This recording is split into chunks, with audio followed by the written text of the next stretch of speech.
Niagara Escarpment crosses much of eastern Wisconsin, and in a number of places this limestone formation contains underground caves. In just a few minutes, Debby Wolniak explores a cave at Ledgeview Nature Center in Calumet County. And then Tony Wood travels to Lake Tomahawk for a game of snowshoe baseball. But first, I'll take you fishing for Lake Michigan trout and salmon with Fishing Bug Charters of Racine and Tom Bentley, the high bidder for this trip at the Outdoor Wisconsin Banquet. I'm Dan Small, and it's time once again for Outdoor Wisconsin. Summer to fall, winter to spring, from Green Bay to where the St. Croix sings, from Kettle Moraine to Superior Shore, Outdoor Wisconsin, Outdoor Wisconsin.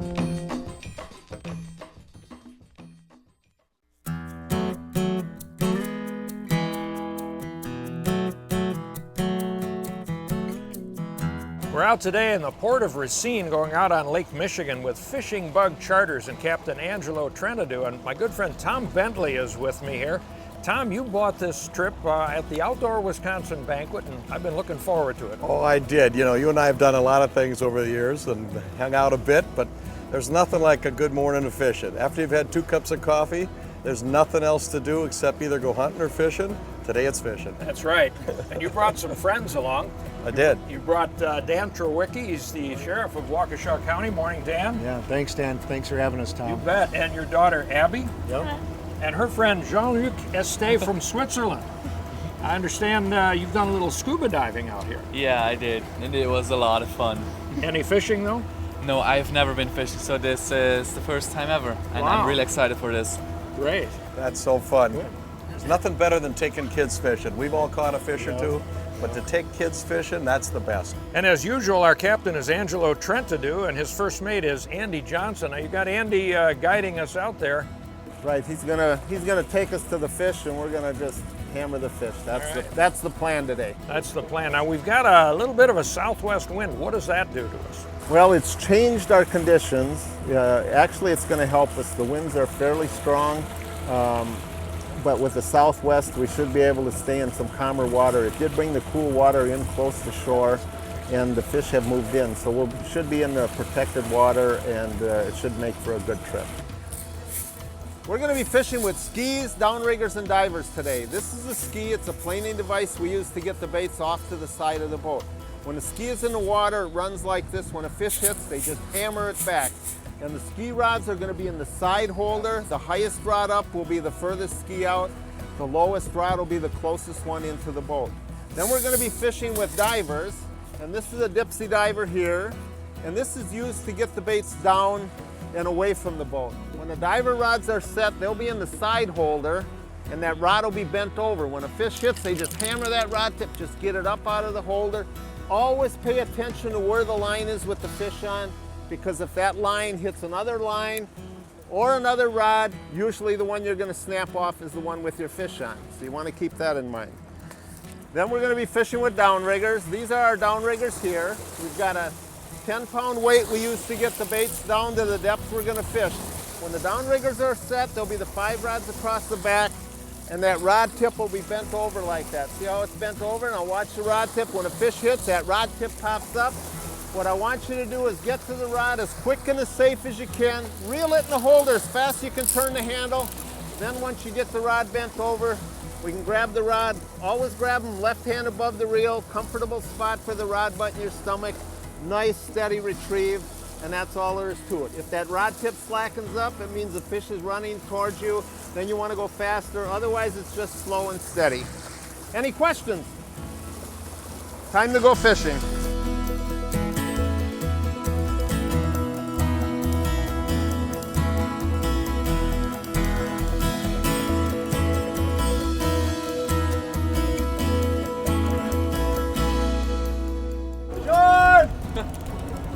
First fish ever.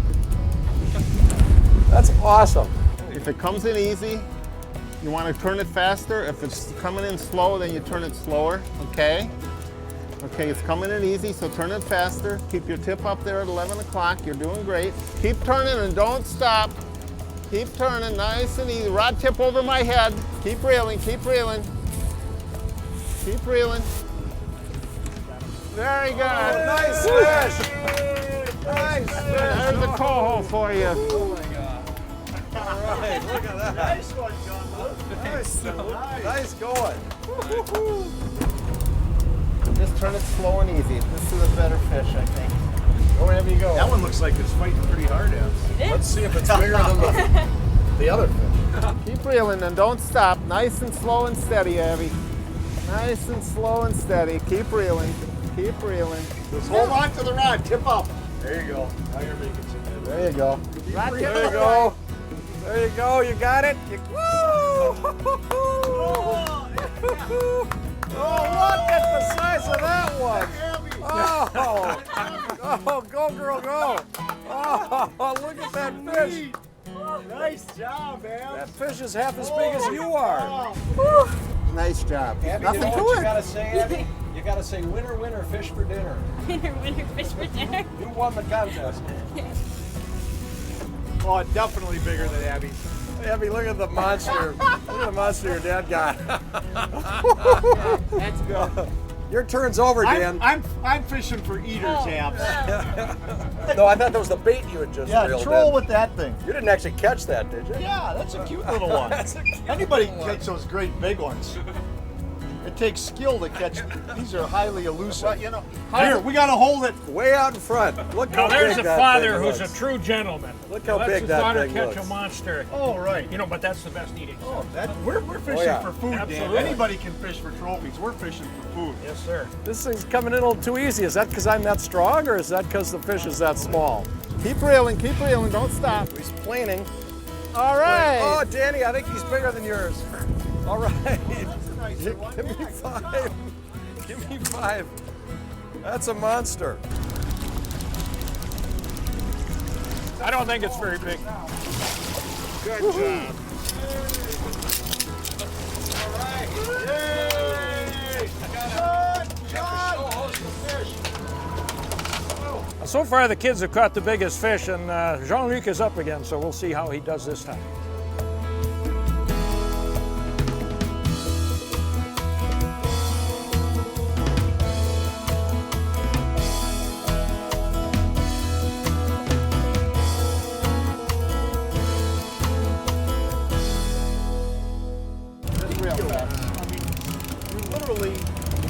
Right over here, rod tip over here. Yeah, you're catching Abby's for it. You're the designated hitter. Way to go. All right. All right. Oh, Boy, this guy's got expertise now. That's a good fish. You're handling these fish like a pro, buddy. Like a pro. Give everybody 5, Jean-Luc. Here, start with me, go over and get Dan Small. If we Second fish ever. Get your other hand under the Now lift, tail. lift. Nice. Oh, nice fish. Great fish. good picture. All right. Great. Let's see what we got. This is too easy. Okay, Stay on him. Take him. Stay on him. Looking Ooh, good. oh! Oh, wow. Oh, and I didn't even horse him. I was doing that half decent. Oh well. Oh well, that's fishing. Tom, that fish was that close to the boat. The one that got away.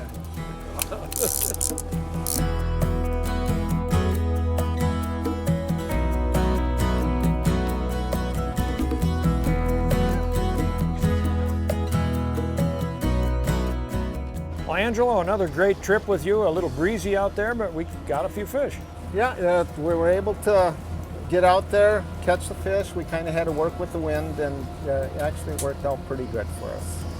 Well, Tom, always a pleasure to be outdoors and do some fun things with you. Thanks again for buying this trip and for hosting it for us. Gotta love the outdoors. I love a day of fishing in Lake Michigan. And Captain did an awesome job. He's got downriggers and dodgers out there, and he keeps them from tangling together. You did a wonderful job, and I thank you. And it's a struggle in the wind, too. Yeah, it is. Well, Jean-Luc, your first experience out here fishing, what do you think of it? It was great. I think I'll want to do that again, and it was amazing. How about thumbs up, everybody? Everybody do thumbs up. All right. Great day. Great day. Look at Angelo there. Thumbs up. Thumbs up. Wisconsin's Lake Michigan charter fleet enjoyed great success in 2012, and all indications point to another fantastic season this year. Now let's turn our focus to an inland activity. In some parts of Wisconsin, Limestone caves offer visitors a chance to explore Wisconsin's underground. Let's join Deb Wolniak and naturalist Ron Zahring as they explore the caves at Ledgeview Nature Center along the shores of Lake Winnebago. I'm here in Calumet County with Ron Zahring here at Ledgeview Nature Center, and we are at a cave. Right behind us, you can get right down into the earth. Tell us more about this cave that's here. Well, we're standing above Carolyn's Caverns. It was discovered in 1986. There was a sinkhole right here. And sinkholes are how we find caves. You look for these depressions in the rock or the ground above. And we had some cavers out here, or used to be called spelunkers. They were by our cave by the tower, which is called Montgomery Cave. That's been known many years out here, since the Civil War.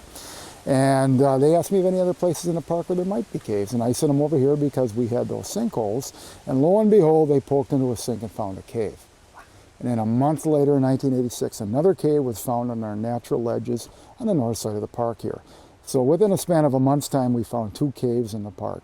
First time in over 130 years. So it really expanded our caving.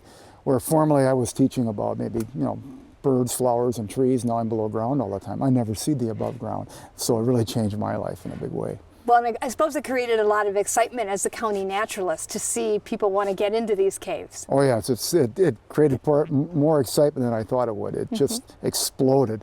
As we've been expanding the cave system, we've had more and more interest, and so we're getting more and more people down there, more and more schools come out here on the weekends. We have the general public using the cave. This is a very typical day for Ledgeview. We have anywhere from 50 to 100 children every day here going caving. Okay. What kind of things are people going to see when they're actually in the cave? Well, you'll see some smaller stalactites, flow stones. We have a very deep room that's about 40 feet deep, and depending seasonally, we have bats in our caves. We try not to disturb them, but we go on into November with the cave tours. We try to be as discreet as we can with the bats. We have cave spiders, which are called Metamonardi, their scientific name, and we have cave crickets, invertebrates. And in one of the other caves, Montgomery Cave, we have snakes in the wintertime and in the fall. So some people actually get to see snakes in a cave. Wow. In their hibernating herbaculum, you might say. So that's kind of neat. Many people haven't seen them when they're spending the winter in a cave. Carolyn's here, where we're standing above. That one we have no snakes. It's too deep. I believe snakes don't want to go that deep into the earth to spend the winter. It's just too far down. It's hard for them to get back out again. So we've never seen snakes down here. Frogs once in a while that fell in for a visit, or a toad. And once in a while a mouse that'll get down there. And that's about it. And then with the bats and the cave crickets and spiders, there's no light, so there's very little food for animals. And so the creatures that use it, you only use it, generally speaking, for the winter to hibernate. Or in the case of a spider, they're getting just enough invertebrates down there to eat through the little bugs and things to eat through the whole year. Right. So they spend the whole year down there. Below 3 meters, a cave will be your average year-round temperature for your area. Okay. So the 40-foot level in this cave stays at approximately 48 degrees, which happens to be our average year-round temperature. If you were further south, you might have warmer caves. If you get down to Texas, for example, you might have a 70-degree cave. Here it's 48. Yeah. Well, I was expecting a lot more water. It's kind of dry right now, but how wet has it gotten down there? Well, actually this spring, with all the flooding we had on around June 12th, we had as much as 18 feet of water in the 40-foot high room. So that stayed for about 12 days and completely disappeared. The dolestone here, which is a form of limestone, Niagaran dolestone, is so fractured up that the water just drains away over time. And you can see a lot of erosional formations on the rock itself. Okay. You have, is it stalactites and stalagmites? Did I pronounce Tites it? come from the ceiling, mites come from the floor. Stalactites are formed by water seeping through the cave, and there's carbonic acid in every drop of water. Oh, okay. That acid, which is formed by carbon dioxide and rainwater, dissolves the limestone or dolestone. And then when it comes to an opening where there's oxygen, like a room, it gets released out of the drop of water, and you get the buildup on the ceiling, either stalactites, or if it drips to the floor, a stalagmite. And still occasionally they grow together to make a column. Our problem with this cave system is we had major glaciation in this area of the state. So 10,000 years ago, the glacier melted, but prior to that it was on the land here. And when it melted, it sent water and sand and gravel down our cave system, down the sinkholes, into the caves, probably ruined a lot of the formations that were there. The cave was here already. We know it's at least 50,000 years old. It might be as old as 1,000,000. There's a big gap there. We're not sure how old it was. But it probably destroyed everything that was in there. And anything that has grown since that time will have to be less than 10,000 years old. So our formations aren't as huge as, let's say, a Mammoth Cave in Kentucky, or even Cave of the Mountains, which is in the unglaciated part of Wisconsin, all right? So they didn't have to deal with that same kind of a geologic event. Our niches out here, without question, is we may not have the huge formations, but we offer a hands-on caving experience. The kids get to crawl through areas, they get to do things they've never done, climb up hillsides in the cave, go through tight areas, challenge themselves physically and mentally. And that's our niche. We think the kids love it, we love it, and they get the real taste of a caving experience rather than just walking through and just looking at things. That's right, right. So it's a hands-on experience. What about the glitter in the ceiling? It looks shiny. What I've been told, we've had a microbiologist out here, and she tells me that those are probably soil bacteria colonies that are secreting water droplets on the ceiling. So what you're looking at is virtually hundreds of soil bacteria colonies secreting these water droplets. The children always call it diamonds. And I said, do you think I'd work here if they were diamonds? No, they're just water droplets. And depends on what part of the cave you're in. There's more in some areas than others. What does the future have in store for this particular cave? Well, the caves can be expanded. We are expanding them every year and virtually every month. We have the Wisconsin Spenological Society, which are cavers in the state here. They have their monthly meetings here in the park. And starting in October all through the winter up until May. And they explore after their meeting in our cave system here. And they find new areas. In fact, we've just opened up some new area this past summer. We added probably 20 to 30 feet more cave on. And we made a few connections at WSS. Their president, Casey Fiske, was involved in this heavily. They broke into a couple different areas of our cave system, connecting different rooms. So for example, the group that was out here today from Kewanee got to crawl in an area that the group that was out here 3 weeks ago didn't get to do because it didn't exist. All right, so we went through some brand new areas. So we keep, every year we find new areas, new places that we can either crawl or walk around in, and we're expanding the system. The sky's the limit. I really believe this whole hill is just full of caves. It's just like a Swiss cheese waiting to be discovered. So long after I retire and hit the road, there'll be probably new discoveries here. Ledgeview's caving season begins in April, but the park is open year-round with snowshoe and ski rentals for winter visits. Snowshoes are great for winter woods walking when there's snow, but in Lake Tomahawk, they serve another purpose all summer long. Let's join Tony Wood there as he gets set for a crazy game of snowshoe baseball.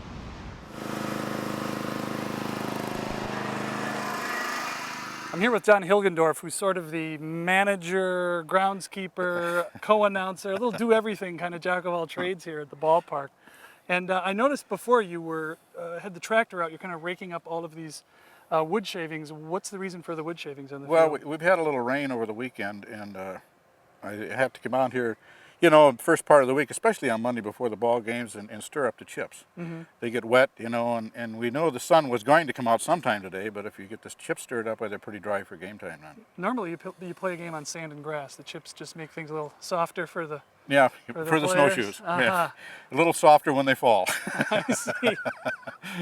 So how long have you been associated with snowshoe baseball? Well, I moved up here in '98. I'm originally from Iowa, but I've watched every game. I think I watched the game every year since it started in '61. I've been vacationing up here for 38 years before I finally moved up here. So I didn't know that I would be involved in it when I got here, but I knew Frank Christensen real well, and he's the backbone behind snowshoe baseball. He's the commissioner, and I work with him a lot, and then I got into, would you like to manage the team, because he knew I coached the college team in Iowa, and he says, would you like to take over this team? I need somebody to run it. And I said, okay, I will. So I take care of the grounds, take care of the team, and do the announcing too with Jimmy Soik. So how many teams play in the snows? Is there a snowshoe league, or is this sort of an exhibition This type? is kind of an exhibition type. In the past, they've had a league. They had something like 10, 12, 14 teams in a league. And they used to play in the wintertime. That's with serious ball. They used to use the red softball then, so you could see it in the snow. And they play at Rainbow Park, which is the other ballpark just south of town here, and also on the lakes. But that kind of diminished over the years, and the fellas gotten older and that, so This has been going on, like I say, since '61, and it's entertainment for the people in the summertime, you know, to come up and see snowshoe baseball. And they do have a lot of fun, and the fans enjoy it. How many people do you get normally for a game? We'll run anywhere from 500 to 700 people on a Monday night. Wow. Except the 4th of July, we had something like 1,400 people around the park here. So you play every Monday night through the summer? What's every the Monday season night like? starting the last Monday in June until the second Monday in August. Now, I'm going to be putting on some shoes tonight and playing in the game, at least at some point. Do you have any tips for somebody who's never done this before? Well, don't worry about how far you can hit the ball. I mean, there's unlimited arc. So just get out there, keep your eye on the ball, you know, the same old story, watch ball, hit bat. Okay. But the main thing is when you're running, you shuffle your feet along. Don't try to take off and run like you would in a road race or something. Right. I says you just shuffle your feet so you don't stumble and fall. So those of us with any kind of cross-country skiing experience would probably be helpful to go in a straight line. That's right. That'll help you out a lot. Well, thanks a lot, Don. I appreciate that hint. We will see what transpires this evening.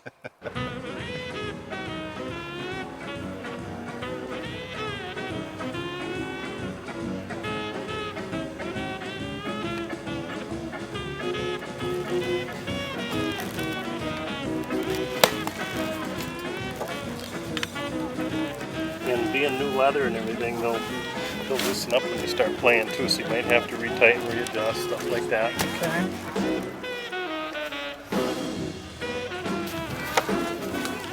Whee!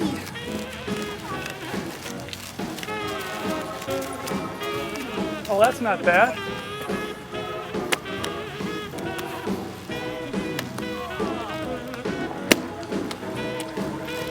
Whoop, sorry. Can't tell you how happy I am to be out here embarrassing myself on statewide television.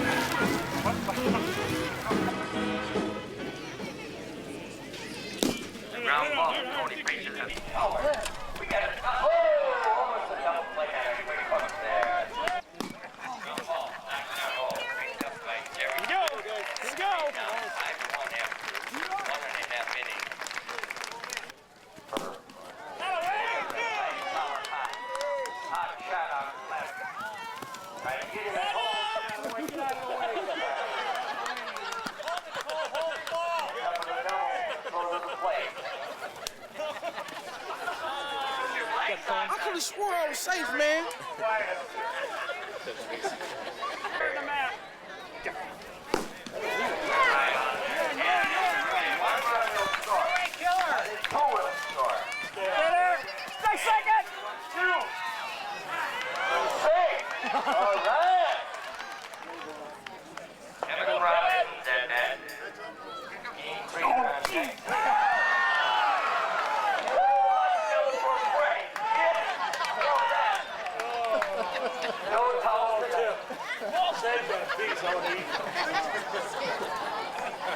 The backing we can get in is great when you have people like this come in, spend their time and enjoy it.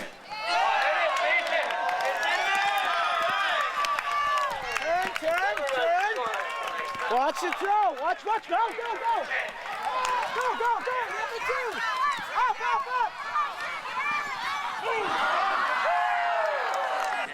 22, 12.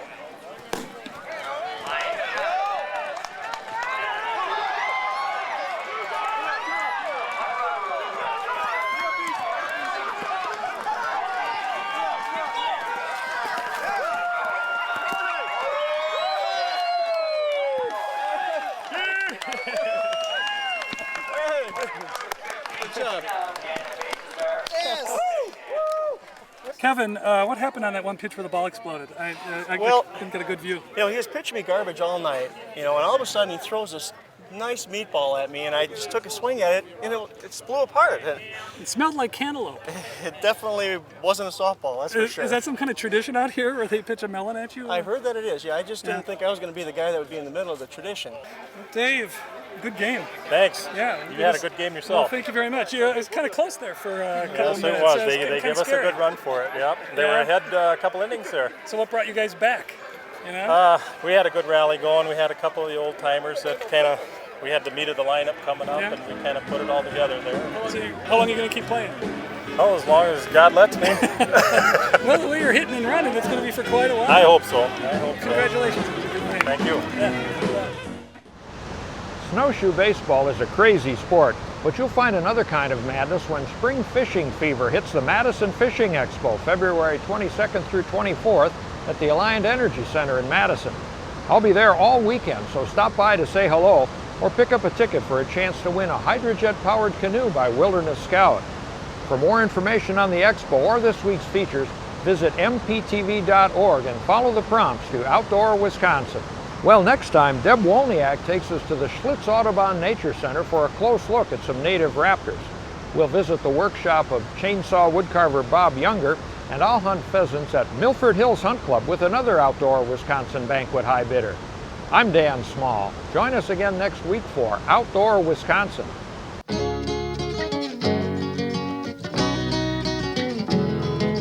Flash of a whitetail moving through the pine, the long vowl of the owl in the evening, loon on the lake, a muskie on the light. Outdoor Wisconsin, free yourself like an eagle in the air, feed yourself like a bear in the blackberry, like a hawk, perch and stare.